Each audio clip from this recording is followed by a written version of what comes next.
welcome to a new edition of Our Show Money Means Business. As we always say, in business means money, stability and business, and a lot of more things actually mean a lot of money and business. I'm Nermin Nazim, broadcasting live from Cairo, the microcosm of the whole universe. And again, I say, those are not my words, those are words of philosophers and writers of old.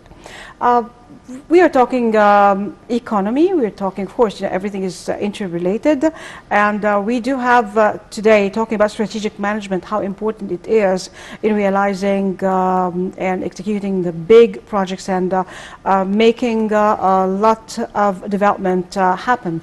And we have with us our guest, Dr. Ahmed ELLEISSY, who is a strategic management consultant. Welcome with us here. Thank you very much. Well, we're going to talk a lot about that, but also we do have a lot to talk about in the different events that took place on the local scene in Egypt. For example, here the Ministry of Military Production witnessed during the era of the late Lieutenant General Mohammed al-Assar a tremendous surge of accomplishments which varied in various fields, whether militarily or civilian, and that took place in record time within the framework of the vision of rational political leadership.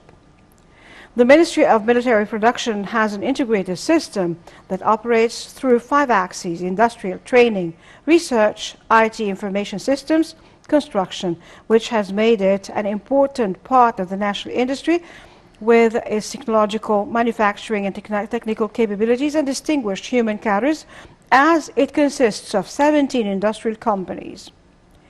In addition to a Center for Information Systems and Computers, a Center for Scientific and Technological Excellence, a company for construction and engineering consultancy, in addition to an integrated training sector, a medical center, and a sector for central fields that perform the testing of weapons and ammunition produced in the companies of the ministry. The ministry was keen on setting a vision confirming that it is an advanced industrial organization that works as a main source for arming our armed forces and is keen on achieving added value to the Egyptian economy.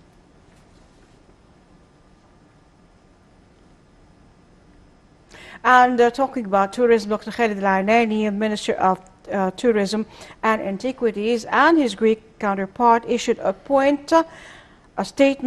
joint statement actually on the exchange of caring for tourists coming from both countries within the framework of enhancing cooperation in the field of tourism and in light of the friendly relations between the two countries.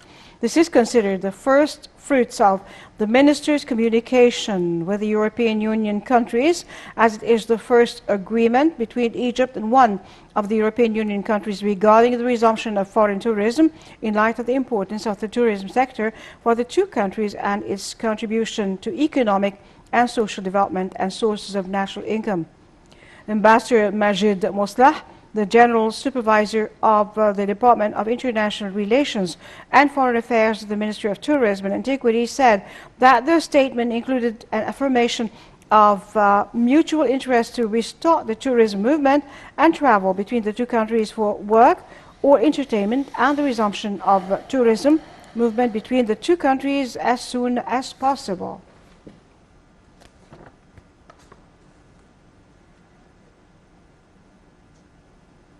Dr. Ahmed Attar, head of the Central Administration of Agricultural Quarantine at the Ministry of Agriculture, said that since the beginning of the agricultural export season, all exports of vegetables and fruit rose from 3,520,000 tons until 30th of last month, and shipping is expected, and it is expected that Egypt's agricultural exports in 2020 will exceed 5.5 million tons despite the corona crisis, more than 2019. Al-Attar added in statements to the 7th day that the shipments that Egypt exports to any country are through an agricultural certificate issued from agricultural quarantine inscribed with the name of the country of origin, which is not falsifiable, with the country of origin written Republic Arab of Egypt and the receiving country for the product, noting that Egypt's agricultural products are of high quality and are internationally recognized, as Egypt has not stopped exporting despite the coronavirus crisis. The Ministry of Agriculture confirmed that the Egyptian agricultural products are currently invading most of the countries of the world, including European and American markets that put harsh technical specifications of the imports of food commodities, explaining that Egypt does not allow the export of any food commodities that are not good.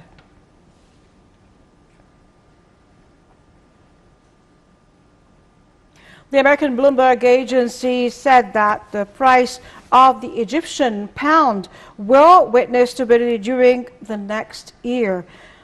Currency market dealers told Bloomberg in a report published yesterday that currencies in Kenya, Egypt, and South Africa will see more stability over the next year. And traders expect that the average deadline will be small for 6 major countries, currencies rather, in Africa during the next year compared to last March, the beginning of the corona crisis. An official banking source said yesterday that international institutions and investment funds have pumped 440 million in investments into the Egyptian market in a strong return of financial portfolios and foreign investors to the market.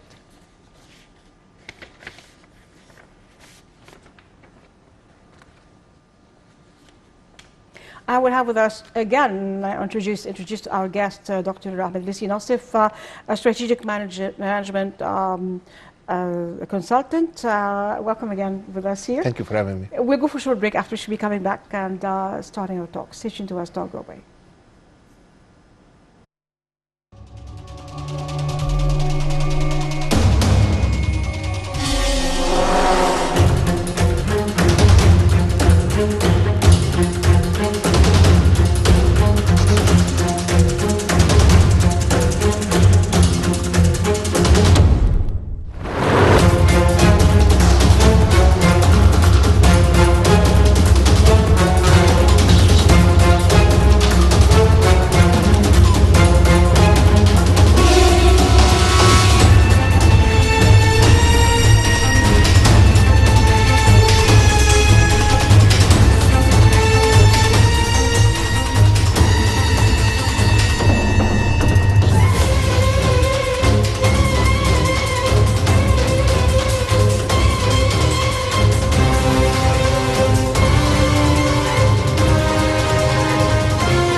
قاعدين في اي حته. الإلسي دول يطلعوا بيئة نظيفة مش أكتر من كده.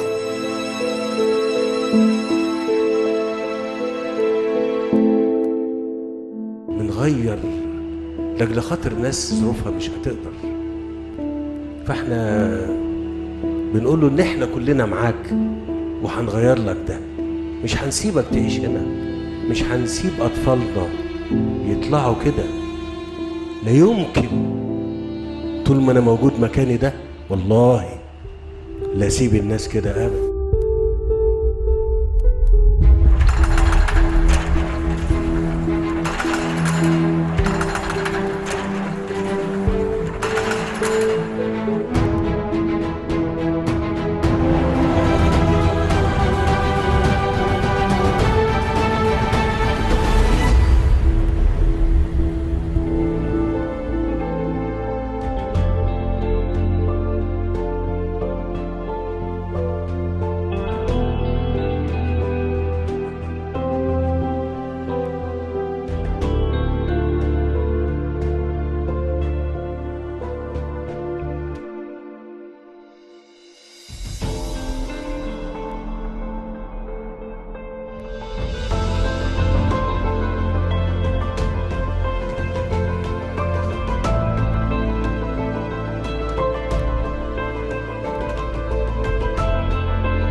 Welcome back again to My Name is Business, and as you've seen, Dignified Life program, and this is one of the achievements that are taking place actually, and are just helping those below the line of poverty actually to live a dignified life, and leaving the slum areas, living in better and modern apartments with all the utilities that they need free, and to upgrade their living standards, and a lot more is being achieved. And we have with us again our guest, Dr. Ahmed ELLEISSY, Strategic Management Consultant.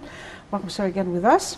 And well, in order to achieve a lot of planned actually projects and a lot of development, we need, well, definitely management, and very accurate management. Would you please expand on that, because this is your area? Sure, thank you for having me here. With your permission, I'd like to express my deepest condolences to the Egyptian people for the loss of the late minister, Dr. El-Assar. He was a very, very fine statesman, and he has played a very, very instrumental role, yes, for the future of this country, not just the country, not just us, but even for the generation to come, and our kids. So may God bless his soul. Back to your question, I was actually reading a very interesting book lately. It was written probably in the 90s of last century, sorry. The book was called Marketing Warfare. The concept of this book is quite interesting. What the writers, which are ELLEISSY and Jack Trout, which are two famous management gurus, have done, they got the very old book about military strategies. It's called The Art of War. It's written by a Chinese strategist a few hundred years ago, and they've matched and married these strategies with the strategies of the current companies that operate all across the world, what we call the multinationals there. And there are some principles actually that came out of that. And what I plan to talk about today is what happened in the past 6 years. But as we always say in management, you have the what and you have the how. The what is like the number of bridges, the kilometers of roads, this and that. I think recently, very recently, there is this new site, the presidency site, and it has all these details. There isn't much added value of me repeating it. It's written there, and it is much better actually than anybody can remember. Everybody who's interested, you can go and you can look at it. But what is interesting is the how, okay? How did this happen? And I'd like to highlight here that this is 100% personal analysis. I could be right, I could be wrong. I hope, of course, I'm right, but it is 100% personal analysis.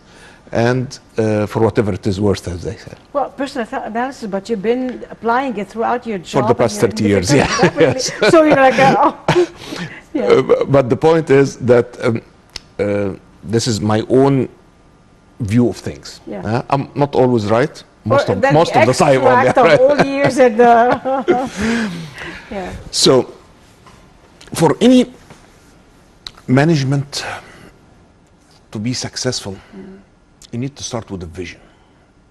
And the vision, it has its own characteristics. We're not going to get into a lot of technical details, but to be able to lead people or an organization or a company or whatever, you need to have a vision. That vision needs also to be given in the simplest of words. If you go into very high and very complex words, you know, people will not understand the vision, hence it will be very difficult for them to follow you. Yeah. The vision is very clear. Everybody, probably out of the 105 million Egyptians, can play back the vision. And, you know, I'll say it very quickly in Arabic, but مصر هتبقى قد الدنيا. Egypt will assume its place back to be the mother of the world, as we always used to say.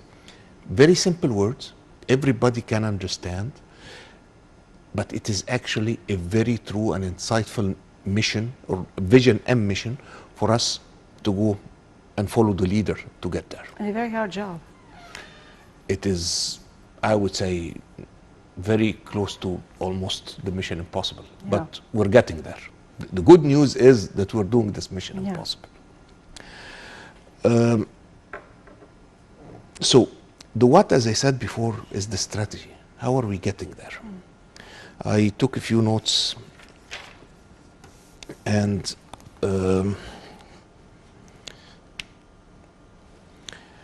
we have to all remember when the current leadership took over, unfortunately, the country was not in its best state, to say the least. There was a large level of disappointment. Yeah. I do not want to recall, but some of the past things, but you know, when you have somebody who stands up and tries to describe to you that the project of evolution and the Mashru' al-Nahda is a bird with a beak and feathers, you know. It's a monkey, Like, actually. yeah, Like a monkey. You know, that is. you cannot even take it seriously. Yeah. Yeah, yeah. So there was a lot of disappointment, lack of trust. There was this. In management, they teach you in that set of, or in that context, you go for what we call the low-hanging fruits, or the quick wins. The low-hanging fruits are projects that you can do quickly, okay, and demonstrate success to rebuild Trust. and to rebuild. We can do something. Yeah. We are not so bad Yeah. again. And I think that was handled brilliantly, to say the least, using the project of Suez Canal. Yeah. Which again was very difficult. It was very difficult, Yeah. and it was handled or was accomplished in a very, very short period of time to the perfection. But also what that project did, and I think this is why I think it's also brilliant, it has what we call the win-win. What is win-win? It's not a secret. People over the years in Egypt thought that, you know, the government, you know, they want to take something from me, you know, I cannot really trust them. For the first time, the Egyptian people trusted the government and they put in the investment, okay, to support. And there was so many rumors. You're never going to see your money again. The interest that the government promised you're never going to get. Yeah. The project is not for real. Endless of these rumors.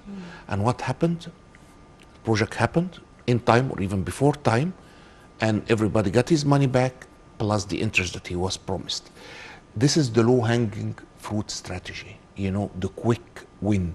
So you won, you established a lot of confidence, and people are started to say, this is not about a feather and a beak, and you know, this is not really how we're going to turn the country. Yeah. People here know what they're talking about. They can take a project, finish it from A to Z, they get it done, and I also, as a citizen of this country, I do get a benefit from that. Wow. Okay. And I think that was used in a very, very good way in the right time. As they say, there are horses for courses. So there are some things or some context that you need to use a certain management technique, and another context you need to use another management technique. I think that was done brilliantly. The second thing right away after this is what we call in management firefighting. And the name is not, it's a management expression, but it's not very far from reality.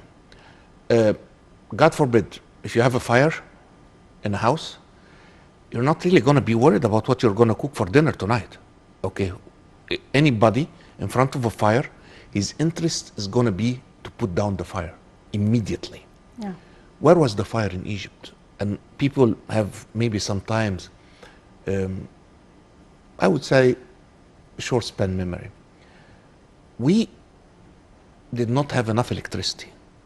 We had to make the choice, you know, if you want to have the electricity for these 2 hours in Maadi, or you want to have them in Muhandisin. Do you think that anybody is going to come and invest in a country where people, you know, have to make choices? Who's going to get his electricity in the next coming couple of hours? Mm-hmm. That was the fire, okay? There was a fire in the house, and we had to fix it.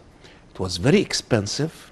It was difficult. People, again, didn't believe it's going to happen. Mm. Nobody believed that, you know, with all the shortage that we have in electricity, we're going to be able to do it. We've done it. And I can tell you now, as I'm telling you this, I know what the critics are going to say. You know, say, yes, but you borrowed money. Mm-hmm. Yes, we did borrow money. And anybody who has been through Economics 101 can look at the Egyptian GDP, can look at the Egyptian debt, and knows that we are very, very safe. We are in a very, very safe position. Debt to GDP ratio is a very healthy ratio, and it's okay to borrow money. All the countries in the world borrow money. This is not number one. The United States is doing that with the money of the United China, States actual ratio.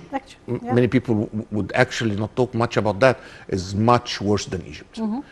The ratio debt to GDP is much, much worse than Egypt. We're almost 200% better than the US when it comes to ratio debt to GDP, external debt. Yeah. Okay.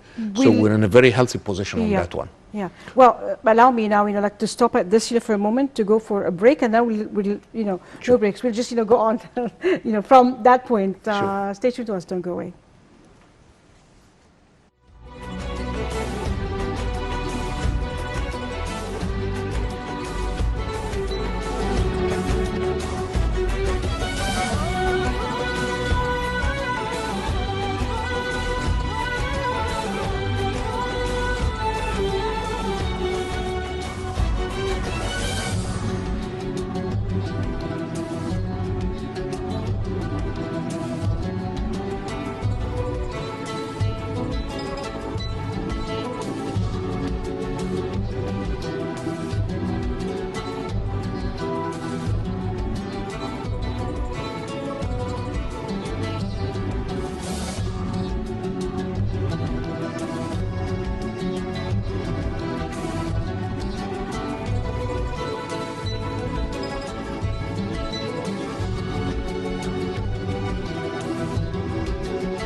We're back again to My Name is Business with our guest Ahmed ELLEISSY Nasif, and who is a strategic management consultant.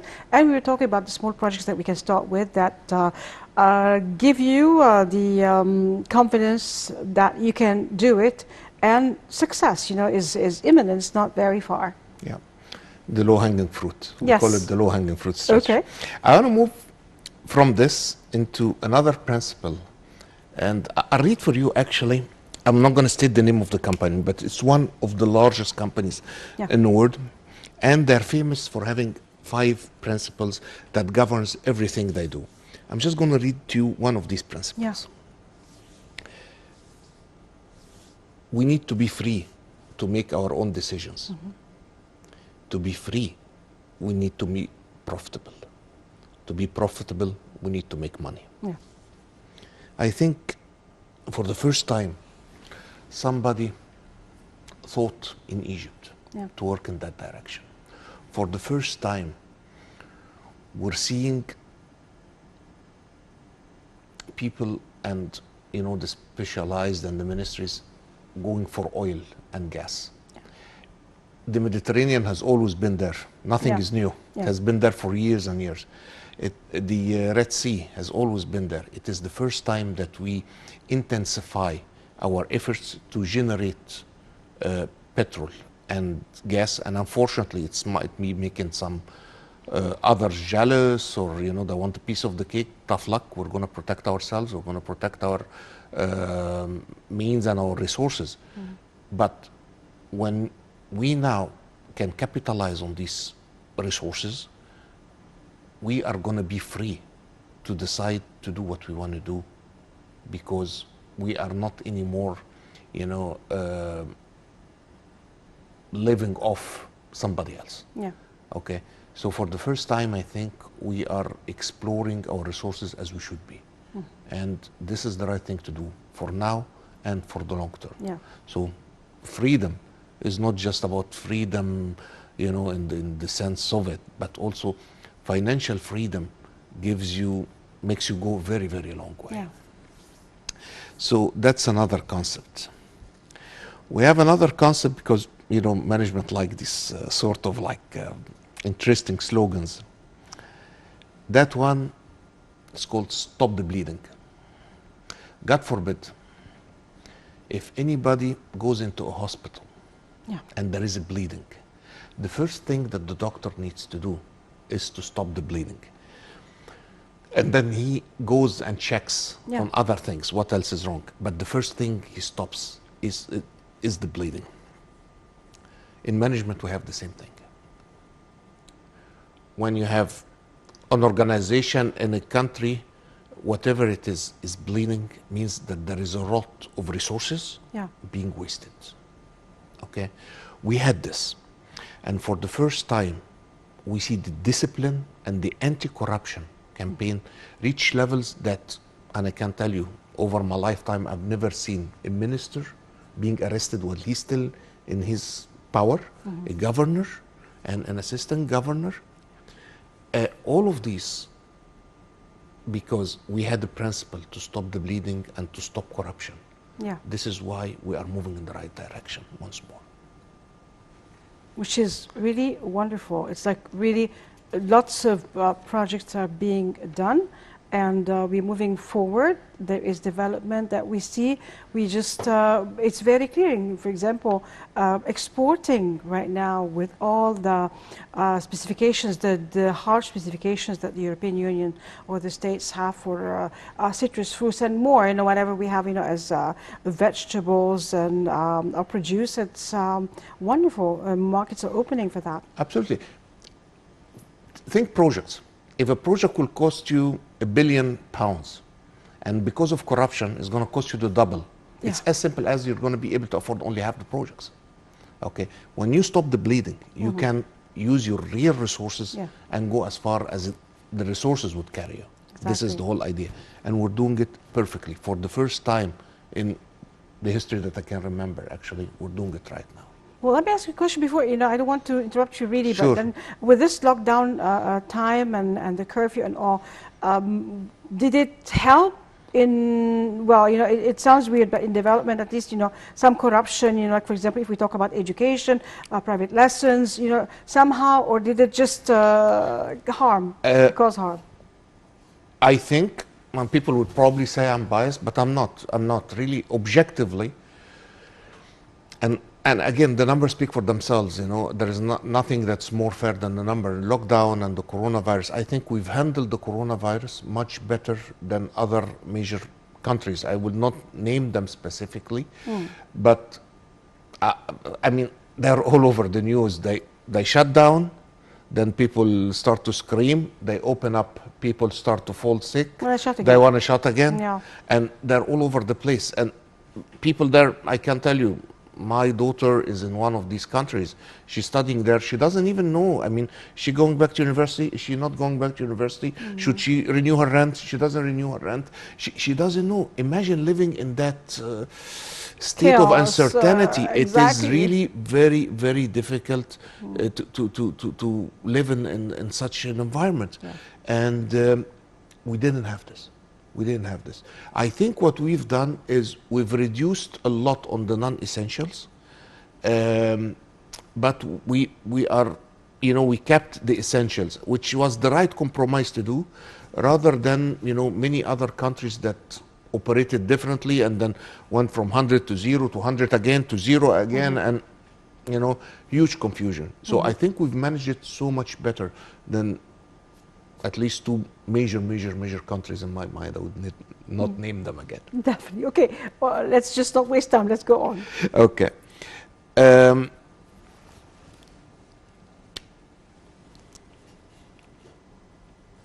Something that almost every single company I've come across or worked on, they talk about respect. It's very, very important to respect your employees, to respect your customers. Respect is a very important value. When you see people before living in areas like Duwea, living in areas like all the slums that unfortunately we had, it's breaks one's heart to see, you know, on some TV channels, short films about people living in dead cities in Egypt. And are we really respecting our citizens when we do this? Not really. But when you see the new projects that are coming out, and honestly, I went through the page, and honestly, I cannot remember how many there are. There are so many that I cannot remember them. Okay, but I remember the Asmarat, I remember the new one. And when you start to give the human being his respect, the minimum value he deserves, he's going to respect himself. They are in your plans. Absolutely. They know that I have a value. Yeah. My country respects me. What is going to be his reflex? He's going to respect his country back. This is so important that we didn't have before. In the past 6 years, we had this. We started to build the respect. You know, we started to treat all our citizens with respect, and you can see that reflect back. I just want to add a small thing. I was recently in Brazil, and I was privileged or not, I don't know. I visited what they call the favelas, which are the same style. There's a couple of Egyptian movies very famous that they portrayed them, Hiya Fawda and that sort of thing. Almost the same style, very close to us. And you know what's happening today with the coronavirus? Totally out of control, a major breakout, because nobody can control what's happening inside the slums. Thanks God that we stopped the slums. We stopped them before they get to a level like what you have in Brazil, which became one of the top national issues there. And it was the reason or the key driver behind that the outbreak of the coronavirus was one of the most aggressive all over the world. Okay, so thanks God, it's about respect, but also you take care of the people's health. I'll tell you about another concept which is actually very dear to my heart.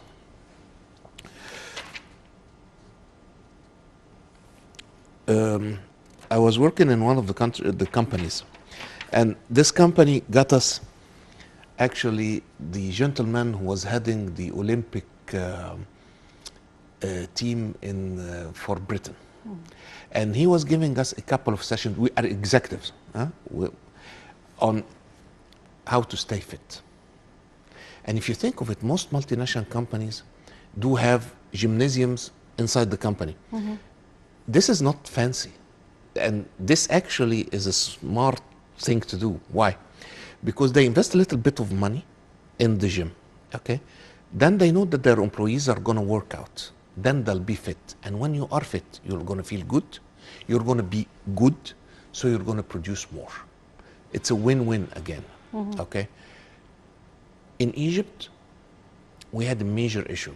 And even on a personal level, my mother passed away from virus C. I used to work in another country, and they had special tests for all Egyptians that suffered, to test them against virus C. And I can tell you a good 60% were sent back home. They were not allowed to stay because they didn't want the virus C to spread. And about 60% of the young people, I'm talking about young, under 30, coming to work, they all had virus C. Okay. The campaign that we had, and honestly and genuinely and seriously, if we had nothing else, if we had done nothing else in the past 6 years, but just to take the virus C away, this is a huge achievement. This was, and again, I've told you I have a personal and emotional attachment to it, but also I saw thousands, not hundreds, thousands of careers being damaged because of virus C. You don't see that when you're in Egypt, but you see it when you're living abroad. And I was living abroad and I saw it. Okay, this is gone. This is gone. So I think this is a huge win that we had in the past 6 years. Well, we have 2 minutes to go. Oh, wow. Unfortunately, the time flew very fast. Yes. Okay. Wow.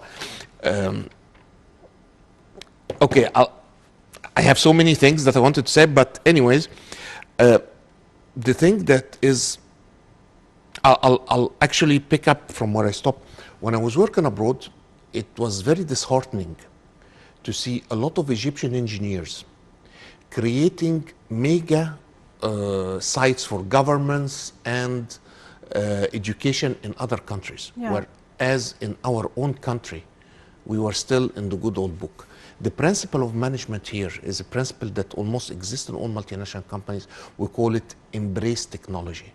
Whenever there is a new technology, take it in, because this is the future. For the first time, we have embraced technology in Egypt, and I can tell you at least 2 very strong places where we have done this.